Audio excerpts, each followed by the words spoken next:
So first of all, guys, how are you? Good. We're great. We're very happy to be here. I know. First time in Europe. Uh-huh. Everyone is super excited. We are too. How was the trip? For him, I'm sure It was pretty great. I had a comfortable. nice little flight, quick. What was yours? Yeah, not so great. No, was it longer than 7 hours? Yeah, it was about 9 days. Not kidding. I took the Queen Mary 2 over here because I don't fly. So my fans know that I don't fly. And so that's why it's been so long to come to Europe. But I took the Queen Mary 2, which is a ship, cruise ship, and it took 9 days. It took me 9 days to get here. Wow. Yeah.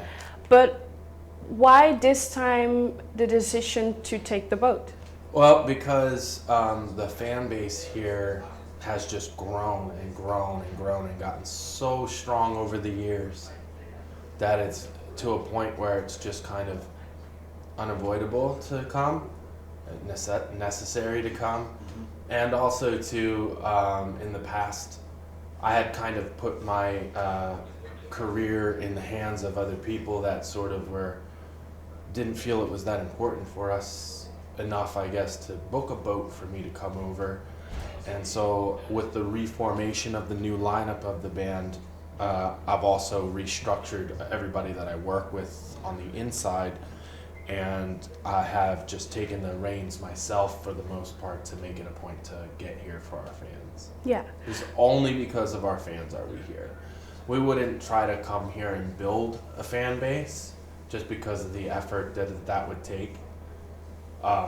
So we're just so absolutely so fortunate to already have a fan base when we get here because of all of the years of success that we've had in the States, I suppose, has really built a strong fan base here.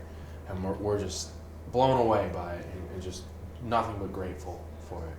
Yeah, because one thing that the band, that people constantly say about your band is that you always are very consistent when it comes to the sound and the style of your music. Do you think that's a reason why your fan base keeps growing and stays? I think so. I mean, I think we have a certain sound, and I personally don't like when bands really deviate from what I love about them. Why? Because that's what I love about them, and when they change it, then I kind of am not in love with the same thing anymore. And more often than not, when a band changes, It's not for the better. It's not for the better. Sometimes, yes. Sometimes it does work, but it's just so rare, I think, that happens. Yeah. That you miss that original thing that brought you to it. Definitely more often than not, when a band does change their sound drastically, Yeah. it's not for the better. Yeah, but aren't you scared that maybe people get bored eventually? Well, I think that's where quality songwriting sort of comes into place, because part of the consistency of that is to maintain a level of quality that you put out to the world, that you put out there, that you make exist. It only exists when people hear it and know about it. There's a lot of things that are there that do exist on our end that people have never heard because it's not of a quality that's deemed worthy. So that's part of the consistency of the band, is that we keep that stringent, very strict quality control. Yeah, because, sorry. Because I read somewhere that you already wrote 95%, maybe more of the album before the new lineup of the band came. Yeah, definitely had most of the songs and everything already in, as far as the album as a whole.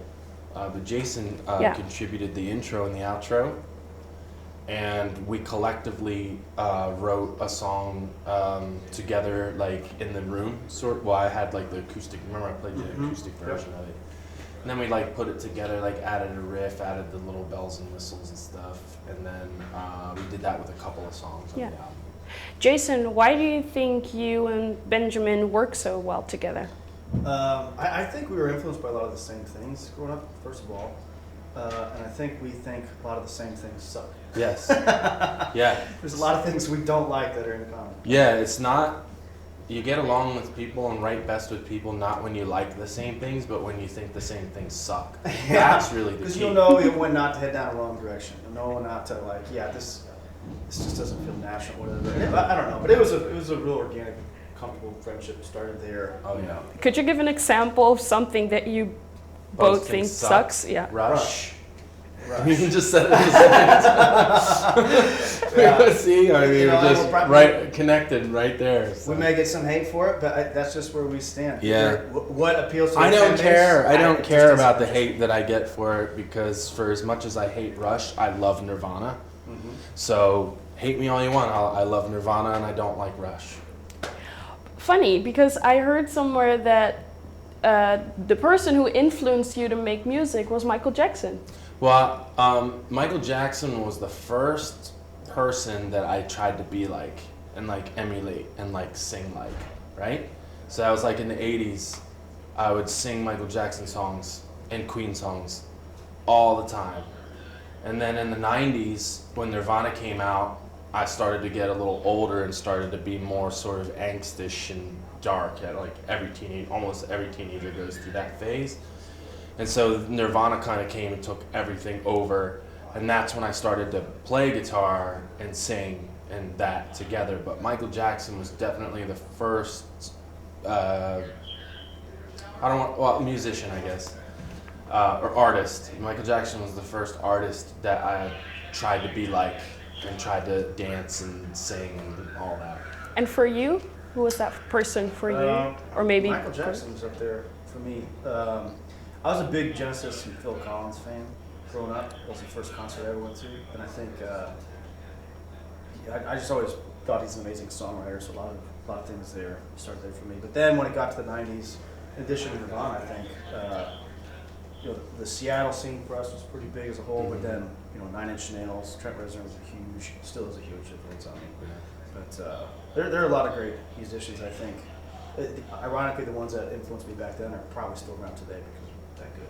Yeah, I mean, Phil Collins is still going strong. Peter Gabriel. Yep. is it something you as a band want to achieve? Like be this iconic group that just stays for a couple of decades? Yeah, that'd be great. It would be great. Help us with that. Yeah, it would be great. You know what, though? I don't think we started to be Michael Jackson. I don't think we started to be Phil Collins. I think we started just because we connected with it so much. No, And of course not. We don't ever have any aspirations to try to be anything. famous icon. Yeah, never. We just make music. We love each other's company, and we love making music together, and we love our fans, and we love playing music. Just the whole thing is just magical and amazing to us. And if at some point we ever become that, I probably would never even realize it or know it. And of course, who wouldn't want that? But I would never think of myself that way. Yeah. And then the new album. I also read somewhere that you are really looking forward to your next project because beforehand you mostly wrote all the things yourself. Yeah. But now you're in a band where... Yeah, I've already heard ideas from everybody, and they're all great. And I'm really, really looking forward to not doing it myself for once. I ran into... I don't hide anything. I don't care if it pisses people off. I'll say it if it's the truth. But before, with another lineup or other people that I would play with, when we would get together in a room and like jam, the idea always comes from somewhere. So most of the time it was something that I had. And they would think that because I was in the room, I don't really know the thinking of it, but they would think that because they were there when I played it, that they somehow wrote it too, when they didn't. And so it actually scared me to never want to play in a room with people again because I don't want that to ever happen. So even when I would create it myself on my computer with nobody else in the room, they would still think that they had something to do with it. Yeah. So these guys are not like that in any way. So I want to overcome that fear of writing and creating together because I know they're going to know what they did and I know they're going to know what I did and vice versa. and none of us want credit for things that we don't do. And so I really want to go back to that, because it's been over a decade that I've not written that way. Yeah. And so it'd be really fun to try to do it the old-fashioned way again. And then another thing people keep saying now is that the way you guys play live is the best you've ever played. Why do you think that's the case? Well, on a technical aspect, strictly technical aspect, there's more elements than there was before, where now we've added another guitar player to thicken the sound. And there's 2 other guys in the band now that are full-on singers. They're not background singers. They were actually singers of their own band that they left to join Breaking Benjamin. So now instead of 1 vocalist and 2 guitars, you have 3 vocalists and 3 guitars. And the drummer uses an electronic drum kit integrated into his drum kit, so he can trigger everything in real time. That wasn't there before. And he uses a guitar synthesizer to do all of the string parts, and so that wasn't there before. So on a technical aspect, those elements just were not there. So you had to play over a track. We either had to play to a track or not have it in there at all. And so now we don't play to any tracks, not a single one. There just is no tracks whatsoever. And we don't even play to like a click track. A lot of bands will have a metronome in their ear. We don't even do that. We just play the song and trigger everything in like real time. So all a trigger is like, instead of a keyboard, it goes to a pad that's struck with a stick. So it's the same technology. It's that instead of sending it to a keyboard, you send it to a pad. So have you guys already started working on something new? We have. We always jam. We were just jamming today, but I don't remember any of it, so I'm pretty bad. I got one of them. You remember one of them? Yeah. Okay. But nothing official yet? Well, even though we're gonna jam in a room together to iron stuff out, You want to show up? we still have files that we send back and forth. Yeah. That's how sort of we did everything before, especially me and Jasen. Whenever we would write together, we've never been in the same room, because he'll write and send me files, and then I'll write on those files and send them back. It's back and forth, back and forth. So we've done that, and it's pretty amazing so far. So Great. I think I'm running out of my time, but thank you so much for your time and good luck tonight. thank you for having us. We really appreciate it.